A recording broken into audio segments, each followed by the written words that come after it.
Hey guys what's up, my name is Deepika and welcome back to my YouTube channel. Guys आज की video में हम सीखने वाले हैं present indefinite tense. And guys इस टेंस को लेके जो भी डाउट्स आपके मन में हैं सारे क्लियर होने वाले हैं इस सेशन में। So stay tune to the video till the end. And guys सबसे पहले हम सीखेंगे हिंदी वाक्य की पहचान। प्रेजेंट इंडेफिनिट के हिंदी वाक्य की पहचान क्या होती है, सबसे पहले हमें ये समझना होगा। तो गाइस वाक्य के अंत में हमेशा आता है ता हूँ, ते हूँ या ती है, इस तरह के शब्द आते हैं जैसे काम कोई होता है प्रेजेंट में। तो वाक्य के अंत में ता हूँ, ते हैं, ते हो आदि शब्द आए तो गाइज हमारे इस तरह के हिंदी वाक्य ना प्रेजेंट इंडेफिनिट टेंस के सेंटेंसेस होते हैं। And guys present indefinite tense की जो हेल्पिंग वर्ब है वो है do and does. Yes guys, present indefinite की दो हेल्पिंग वर्ब होती हैं, do and does. And guys singular subject की जो हेल्पिंग वर्ब है वो है डज। सिंगुलर सब्जेक्ट यानी कि ही, सी, इट या कोई नाम, उसकी हेल्पिंग वर्ब है does. And guys plural subject की हेल्पिंग वर्ब है डू। प्लूरल सब्जेक्ट की हेल्पिंग वर्ब है डू। प्लूरल सब्जेक्ट कौन कौन से? आई, वी, यू, दे, उसकी हेल्पिंग वर्ब है डू।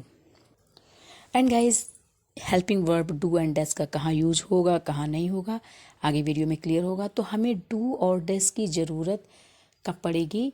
जब हमारा वाक्य इंट्रोगेटिव हो या वाक्य निगेटिव हो।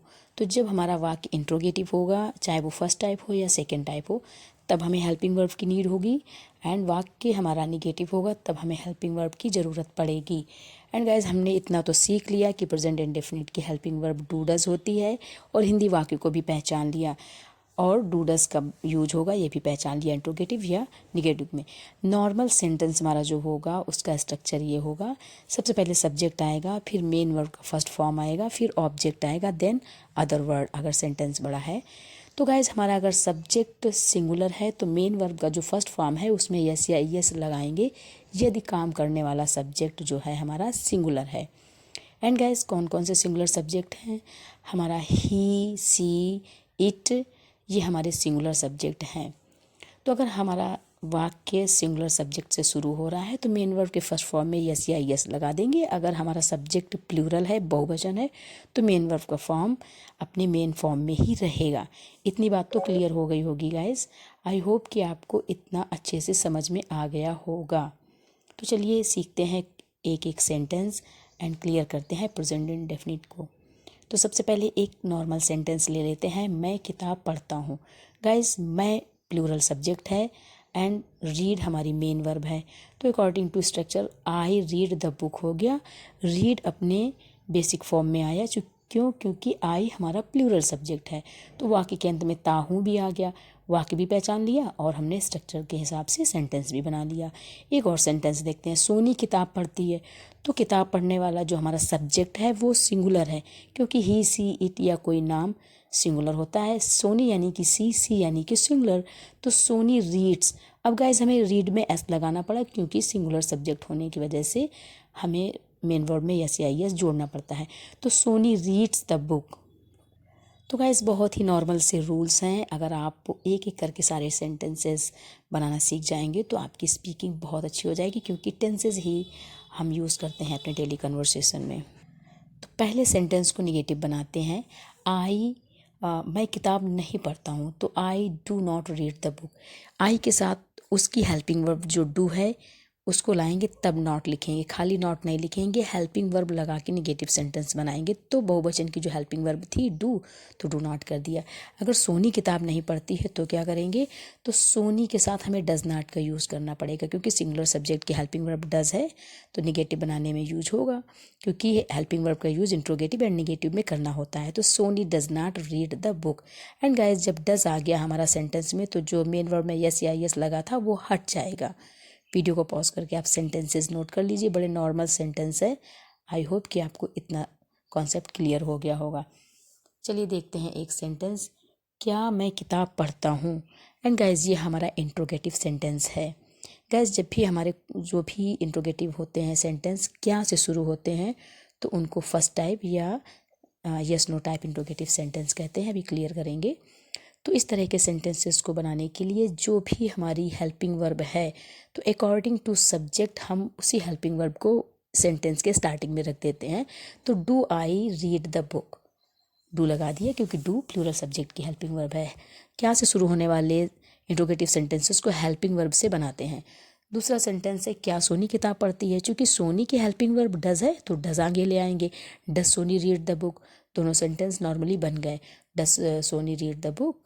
सो इस तरह के सेंटेंसेस जो क्या से शुरू होते हैं वो हमारे फर्स्ट टाइप इंट्रोगेटिव सेंटेंस या yes no type interrogative sentence होते हैं, बिकॉज इसका आंसर जो हमें मिलता है वो यस नो में ही मिलता है। अगर सोनी किताब पढ़ती होगी तो बोलेगी यस, अगर नहीं पढ़ती होगी तो बोलेगी नो। चूँकि आंसर मिलता है यस नो में, इसलिए इसको यस नो टाइप क्वेश्चन भी, इंट्रोगेटिव सेंटेंस भी कहते हैं। तो देखते हैं, जो भी हमारा टेंस होगा उसकी हेल्पिंग वर्ब आगे लगा देंगे यदि क्या से हमारे इंट्रोगेटिव सेंटेंस, वो चाहे जिस भी टेंस का हो। इस वीडियो में तो हम प्रेजेंट इंडेफिनिट की बात कर रहे हैं। कोई भी इंट्रोगेटिव सेंटेंस जो क्या से स्टार्ट होता है तो उसको हेल्पिंग वर्ब से ही बनाते हैं, चाहे वो किस भी टेंस की हेल्पिंग वर्ब हो। वेल गाइस, एक और सेंटेंस देखते हैं, क्या लड़के खेलते हैं। गाइस, लड़के यानी कि बहुवचन हमारे प्लूरल सब्जेक्ट की तरह है, तो बॉयज़ के पहले हम डू लाएंगे, डू बॉयज़ प्ले, क्योंकि ये हमारा इंट्रोगेटिव सेंटेंस फर्स्ट टाइप है तो डू से बनेगा, हेल्पिंग वर्ब से बनेगा क्योंकि क्या से है। एंड इसका आंसर भी यस नो में मिलेगा। क्या तुम्हारा भाई खेलता है। गाइस, हमें क्लियर करना पड़ेगा कि सब्जेक्ट हमारा सिंगुलर है कि प्लूरल। तो तुम्हारा भाई यानी कि ही, तो डज आएगा आगे क्योंकि हमारा जो सब्जेक्ट है तुम्हारा भाई सिंगुलर है, तो इसकी वजह से डज आगे लाए क्योंकि हेल्पिंग वर्ब से हमारी ये इंट्रोगेटिव सेंटेंस बनेगा। Does your brother play, last में क्वेश्चन मार्क लगाना होगा। क्या आप सब कुछ जानते हो, ऐसे हम बोलते भी हैं, तो ये हमारा प्रेजेंट इंडेफिनिट में है। तो do you know everything, because you is a plural subject, so हमें डू आगे लिखना पड़ेगा helping verb according to rules. तो डू यू नो एवरीथिंग, क्या तुम सब कुछ जानते हो, अगर यस तो यस, नो तो नो, इसीलिए इसको यस नो टाइप भी इंट्रोगेटिव सेंटेंस बोलते हैं। वेल गाइस, एक और सेंटेंस देखते हैं, क्या तुम्हारे पापा को इसके बारे में सब कुछ पता है। क्या तुम्हारे पापा को इसके बारे में सब कुछ पता है, लास्ट में ता है आ गया, तो हमारा प्रेजेंट इंडेफिनिट का फर्स्ट टाइप इंट्रोगेटिव सेंटेंस है। तो does your father know everything about it, does your father know everything about it. आप वीडियो को पॉज करके बहुत सारे सेंटेंसेस बनाने की कोशिश करिए, बहुत ही इजी कॉन्सेप्ट है गाइज। तो अगर जानते होंगे तो yes, yes my father knows everything, और अगर नहीं जानते होंगे गाइज तो बोलेंगे no my father doesn't know, मेरे पापा नहीं जानते हैं। तो आपको समझ में आ गया होगा कि फर्स्ट टाइप इंट्रोगेटिव सेंटेंस जो क्या से बनते हैं वो हेल्पिंग वर्ब को स्टार्टिंग में रख के बनाए जाते हैं। एंड गाइज, एवरीथिंग मीन्स सब कुछ, हम इसको भी निगेटिव में बना सकते हैं, एवरीथिंग की जगह पे नथिंग का भी यूज़ कर सकते हैं। यस माई पापा डजेंट नो, मेरे पापा को कुछ नहीं पता है। तो चलिए देखते हैं सेकेंड टाइप इंट्रोगेटिव सेंटेंस या WH टाइप इंट्रोगेटिव सेंटेंस जो होते हैं वो कैसे बनते हैं। तो हमारे जो दूसरे तरह के प्रश्नवाचक वाक्य होते हैं वो हमारे क्वेश्चन वर्ड से बनते हैं। कौन कौन से क्वेश्चन वर्ड होते हैं guys, why, when, where, what, who, how, ये जो सारे क्वेश्चन वर्ड हैं इनसे हमारे जो इंट्रोगेटिव सेंटेंस बनते हैं उनको WH टाइप इंट्रोगेटिव सेंटेंस या सेकेंड टाइप इंट्रोगेटिव सेंटेंस कहते हैं, जो क्वेश्चन वर्ड से स्टार्ट किए जाते हैं। तो सबसे पहले इनमें से कोई एक आ जाएगा शुरुआत में, एंड उसके बाद डू या डज में से कोई एक हेल्पिंग वर्ब आ जाएगी अकॉर्डिंग टू सब्जेक्ट। तो सबसे पहले क्वेश्चन वर्ड लाएंगे, फिर उसके बाद डू या डज में से एक लाएंगे अकॉर्डिंग टू सब्जेक्ट, एंड फिर उसके बाद आ जाएगा हमारा मेन वर्ब का फर्स्ट फॉर्म, देन आ जाएगा ऑब्जेक्ट, एंड फिर आ जाएगा अदर वर्ड अगर है तो, फिर लास्ट में आ जाएगा क्वेश्चन मार्क। एंड गाइस, इसका आंसर हमें यस नो में नहीं मिलेगा क्योंकि हमारे ये सेकेंड टाइप इंट्रोगेटिव सेंटेंस है।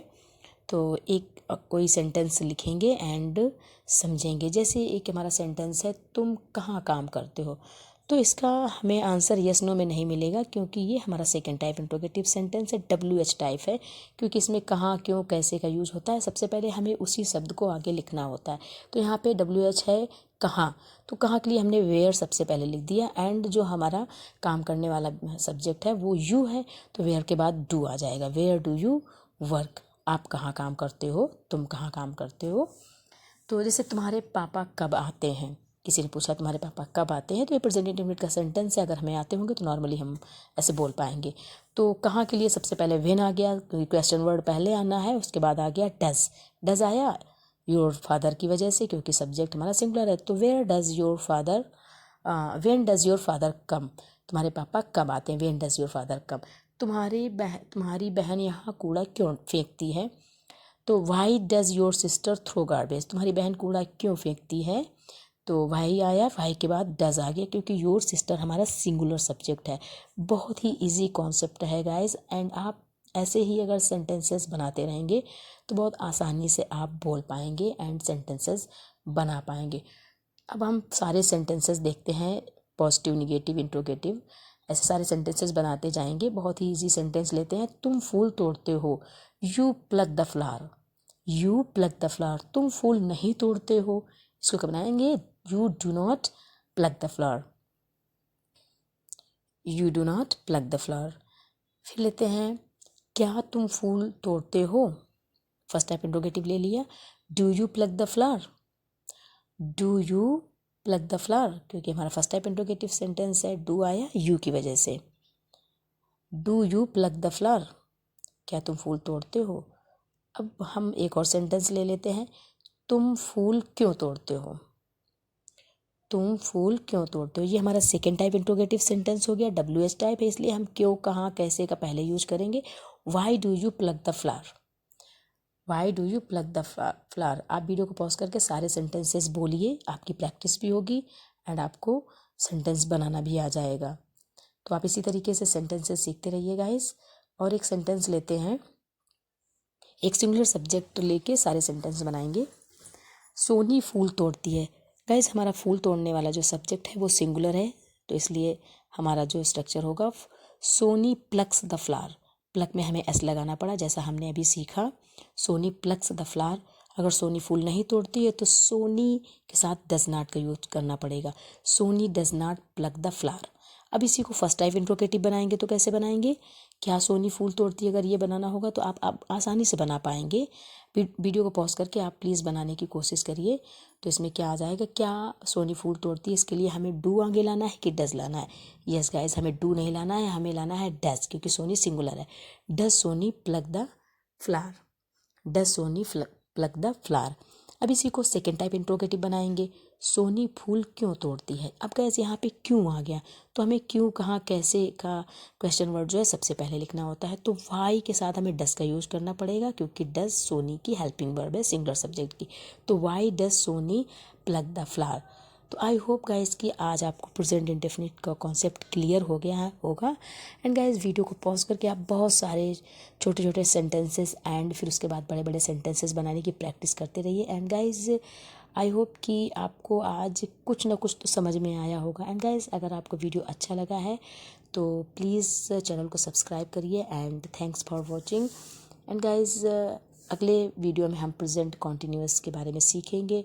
सो guys thanks for watching and keep practising.